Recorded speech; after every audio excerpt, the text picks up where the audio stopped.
حکومت نے اپنے آپ کو NRO جاری کیا ہے. چینی سکینڈل کو NRO دے دیا, آٹا سکینڈل کو NRO دے دیا, کہ ویسے میں نے آپ سے نکمی اپوزیشن بھی کوئی نہیں دی.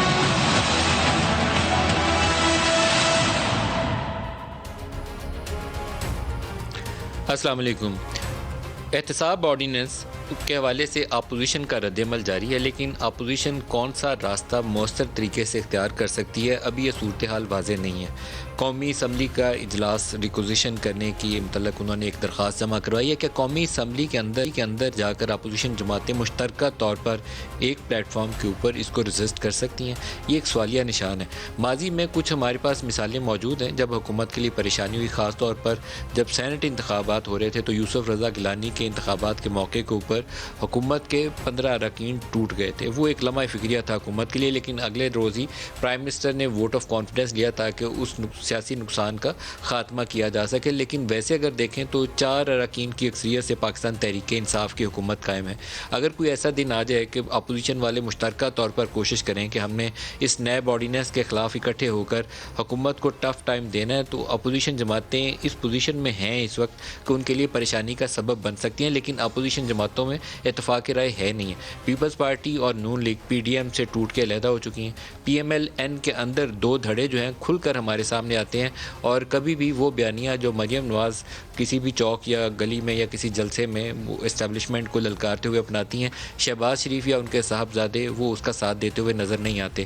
تو یہ نہ صرف اس احتساب آرڈیننس کے اوپر بھی اس اصول کا اطلاق ہوگا, بلکہ اگر قومی اسمبلی اور سینٹ کا مشترکہ اجلاس بلا کر حکومت یہ کوشش کرتی ہے کہ الیکٹورل ریفارم جو ہے وہاں سے پاس کروانی ہے, وہاں پہ بھی ٹیسٹ ہوگا اپوزیشن کا کہ اگر تو وہ چاہتے ہیں کہ الیکٹورل ریفارمز مؤثر طریقے سے وہ اپنی بات منوا سکیں اور حکومت کو مجبور کریں, تو ان کا اپنا ایکا سب سے پہلے ضروری ہوگا. نہیں تو عددی برتری سے حکومت اس چیز کو آگے لے جا سکتی ہے. گو وہ ایک اچھا راستہ نہیں ہے, کیونکہ 2 پاکستان میں چیزیں بہت متنازع ہیں. ایک احتساب کا عمل جس کے اوپر اگر اپوزیشن جماعتوں سے اتفاق رائے کے ساتھ ترامیم نہ لائی قانون کے اندر, کسی آرڈیننس سے لے آئیں یا حکومت اپنی برتری سے اپنی عددی برتری سے قومی اسمبلی سے پاس کروا لے, سینٹ میں تو ابھی وہ پاس نہیں کروا سکتے, تو اس چیز کو اگر اپوزیشن ریجیکٹ کرتی ہے تو متنازع ہی رہے گی, وہ قابل قبول نہیں ہوگی. اسی طریقے سے الیکٹورل ریفارمز ہیں, اگر اپوزیشن اس کے اوپر آن بورڈ نہیں ہوگی تو انتخابی نتائج ہمیشہ کے لیے متنازع ہو جائیں گے, اس حکومت کو کوئی قابل قبول سمجھے گا ہی نہیں. تو اس کے اوپر حکومت کو تھوڑا بڑا دل دور اندیشی کا مظاہرہ کرتے ہوئے ان کو انگیج کرنا چاہیے.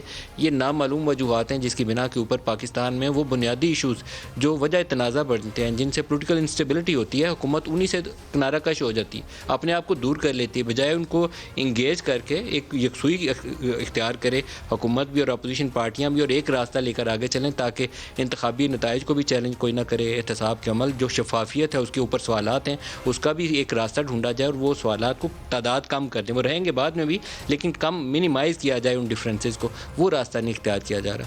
ایک اور بڑا مسئلہ پاکستان میں, یہ مین ٹاپک رہے گا ہمارا آپ کا, لیکن میں پروگرام کے آغاز میں آپ کو ایک کلپس ہم نے اکٹھے کیے ہیں. وہ ہمیں علی امین گنڈا پور صاحب وقتاً فوقتاً کچھ ایسے بیانات جاری کرتے ہیں کہ وہ پوری قوم کو کچھ سوچنے پہ مجبور کر دیتے ہیں. صرف کوئی مجبور نہیں ہوتا تو پاکستان تحریک انصاف کے ان کے اپنے ساتھی گزرے ہیں وہ مجبور نہیں ہوتے.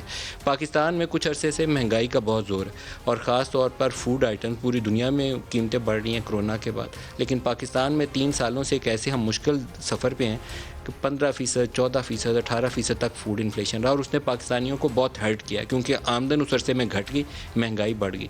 لیکن ایسے آپ کو نئے نئے آئیڈیاز بتائیں گے, بڑے creative, out of the box وہ کہتے ہیں نا انگریزی میں ideas, out of the box قسم کے آئیڈیاز ہیں جو PTI کے وزراء نے اسی عرصے میں لوگوں کو دیے کہ آپ زندگی کیسے گزار سکتے ہیں گوشت کے بغیر, گیس کے بغیر, چینی کے بغیر, آٹے روٹی کے بغیر. وہ جینے کا نیا طریقہ سکھانے کے جو طریقے ہیں وہ ہم آپ کو دکھا رہے ہیں, دیکھیے گا. آج ہم بات کرتے ہیں کہ چینی مہنگی ہے. اگر میں ایک چائے کے چمچ میں 100 دانے ڈالتا ہوں تو اگر 9 دانے کم ہو جائیں تو کیا اپنی قوم اور اپنی بچوں کے لیے میری چینی مجھے کم میٹھی لگتی ہے؟ ہم اتنے کمزور ہو گئے ہیں, ہم اتنے بے حس ہو گئے ہیں اپنی خود مختاری کے لیے, اپنے ملک کے لیے, اپنی نسل کے لیے ہم اتنی قربانی نہیں کر سکتے. اگر 9% انفلیشن ہے, میں 100 نوالے کھاتا ہوں آٹے کے, تو اگر 9 نوالے کم کھا لوں تو اپنی قوم کے لیے میں 9 نوالوں کی قربانی نہیں کر سکتا. 2